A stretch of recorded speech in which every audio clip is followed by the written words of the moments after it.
Saya adalah orang yang paling tahu apa yang terjadi, bukan netizen. Karena saya orang yang berinteraksi langsung, melihat langsung, tapi saya tidak publikasikan. Yang saya publikasikan adalah apa yang mereka sampaikan, keterangan di podcast itu saja. Karena ada etika saya. Benar juga Saya sih. tidak boleh intervensi untuk melakukan hal itu, nggak boleh. Biar mereka Netral. menyelesaikan masalahnya masing-masing. Supaya mereka apa? Belajar dewasa. Saya akan ditekan pasti dengan komentar dari fans belah pihak. Itu saya terima, saya ngerti. Karena setiap fansnya pasti merasa bahwa kalau orang yang didukung kurang bagus, pasti dia akan serang hostnya. Nggak mungkin enggak. Pasti. Fans yang ini merasa, wah hostnya yang diserang. Kalau yang ini hostnya yang diserang. Jadi mau nggak mau, kalau saya mau bikin senang semua orang, saya harus bikin orang ini kelihatan bagus, kelihatan ini supaya fansnya senang. So, saya akan menjadi people pleaser. Saya bikin podcast ini Iya. untuk membantu orang menyuarakan pendapatnya. Biar nanti Tuhan yang menentukan orang ini benar atau tidak.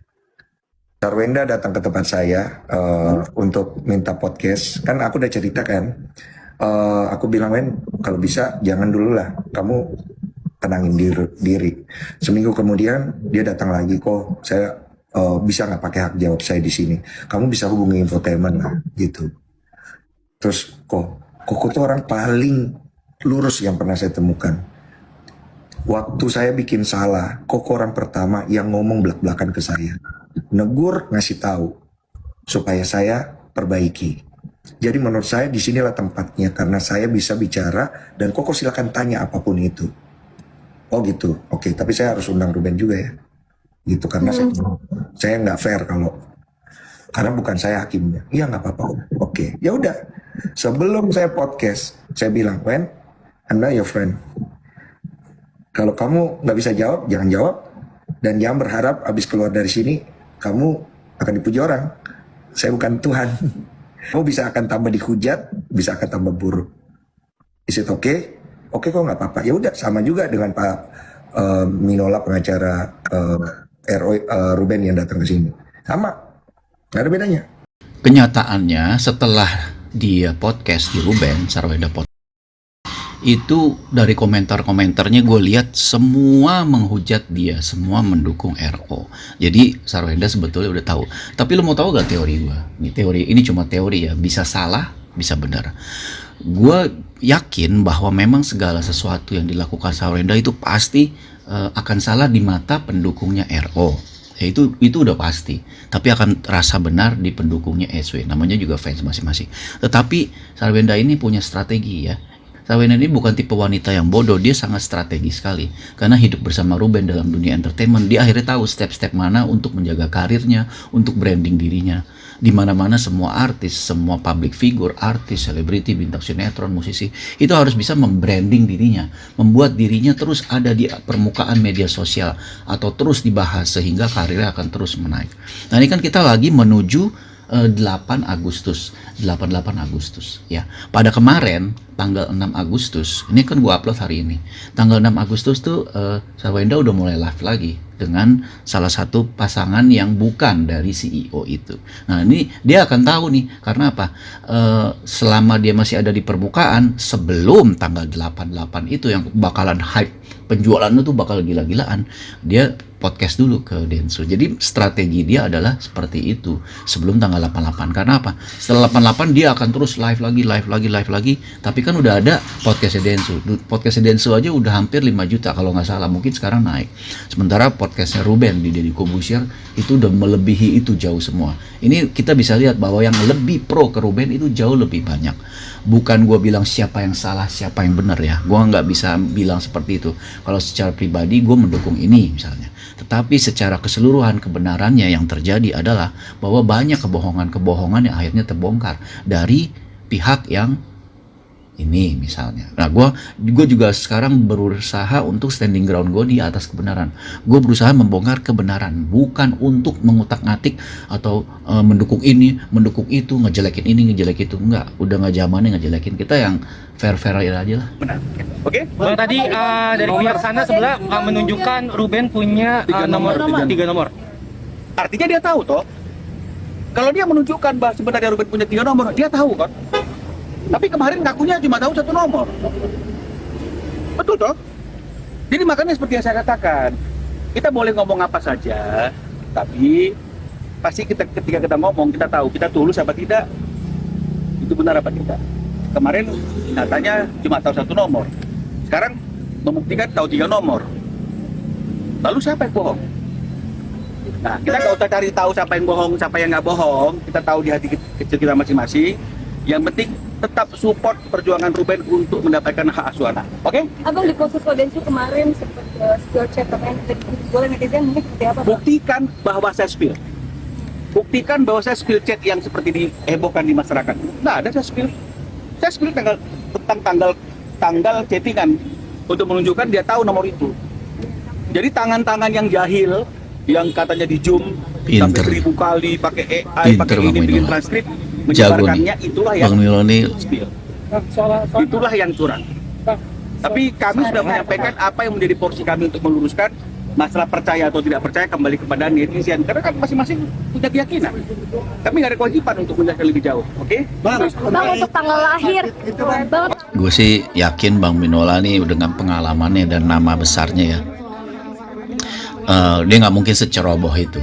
Dia udah bilang kan, dia udah tahu jawabannya. Kalau ada yang nge-spill itu, ya bukan saya yang spill, tapi yang nge-zoom pakai AI, pakai segala macam. Itu strategi namanya. Dan itu sah-sah saja untuk memenangkan sebuah kasus yang dia wakili, yaitu Ruben. Jago nih lawyer. Nah, ini waktu setelah dari sidang mediasi yang kedua gagal ya, Ruben kayaknya buru-buru, mungkin ada jadwal. Gue juga nggak tahu apakah ada jadwal atau dia nggak mau terlalu banyak bicara dulu, karena dia tahu kalau dia bicara di media-media tertentu bisa dipelintir omongannya, diedit segala macam. Dia lebih suka ngomong to the point aja, di mana dia sendiri kan di live dia pernah ngomong sendiri. Nah itu kan kita bisa tahu bahwa Ruben ini juga taktis, strategis.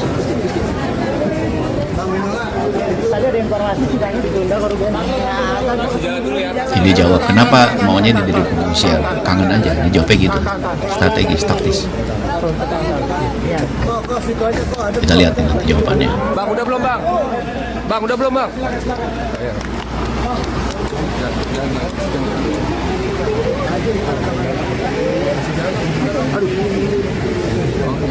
Tolong bang, kasih jalan. Ramai banget sih wartawan ya, memang ini lagi hot banget sih. Biar nggak jatuh-jatuhan bang, ayo bang.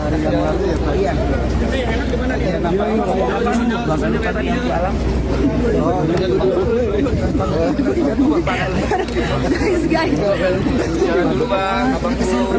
Kakak abang. Kakak abang. Ayo ngumpul. Bisa jalan di Mas ya. Dulu ya. Jalan kasih jalan. Mediasinya dibatalkan atau ditunda pada hari ini. Informasinya nah, mediatornya hari ini berhalangan. Tapi dengan etikat baik, saya bahagia untuk mediasi, tapi sangat disayangkan mediatornya berhalangan. Mungkin ditunda sampai minggu depan. Oke, thank you. Hati ya. Nih ya, Iya, ngobrol aja. Akhirnya memutuskan untuk podcast kok. Akhirnya memutuskan untuk podcast di diri Kobusier itu apa kok? Ya, kamu tuh dia bilang kangen ya. Sebetulnya sih gue tahu, bukannya dia bilang kangen. Ruben ini tipe-tipe orang yang kalau ngomong curhat lah istilahnya. Curhat, dia tuh mau sama orang yang dia kenal.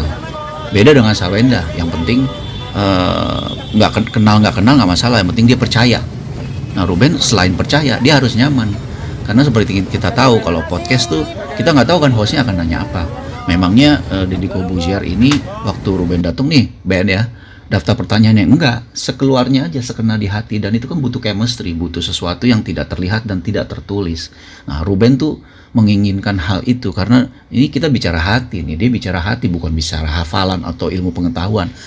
Pasti yang ditanyakan soal perebutan hak asuh anak kan, pasti akan itu yang ditanya. Jadi dia pengen nyaman, bukan karena dia lihat oh ini followernya banyak Deddy Kobusier kayak Sarwenda, oh Deddy Sumargo kalau misalnya gue ngomong di sini meminta hak jawab pasti yang penontonnya akan banyak. Nah, dia merasa itu adalah jawabannya. Tetapi kalau Ruben, menurut gua, dia lebih merasa pilih nyaman. Dan dia kenal sama Deddy Corbuzier udah lama banget. Nah, di sini menurut gua tepat sekali, tapi dia juga nggak mau terlalu banyak ngomong, maka itu dia jawab tangan aja. Itu sih sangat politis banget jawabannya. Kenapa gue bilang 2 jempol buat Ruben? Ruben itu laki-laki yang bertanggung jawab. Rumahnya berapa miliar? Mobilnya berapa miliar? Ya kan? Isi rumahnya, ya kan? Ya kalau tiba-tiba Ruben keluar dari rumah itu masuk laki-laki baru, ya kan? Oh, gue nggak tahu dah, wallahu alam laki-laki itu apakah suaminya atau bukan. Sekalipun dia sah sebagai suaminya, menurut gua ya Nggak pantas. nggak pantas lah. Pantasnya? Yang pantas ini yang dia bikin gubuk, dia romantis di atas. Jangan kemudian maaf, dia masuk rumah itu dia berbangga-bangga, berbahagia, dia romantis-romantisan. Terkesan bahwa dia menunjukkan bahwa ada satu laki-laki yang lebih bertanggung jawab.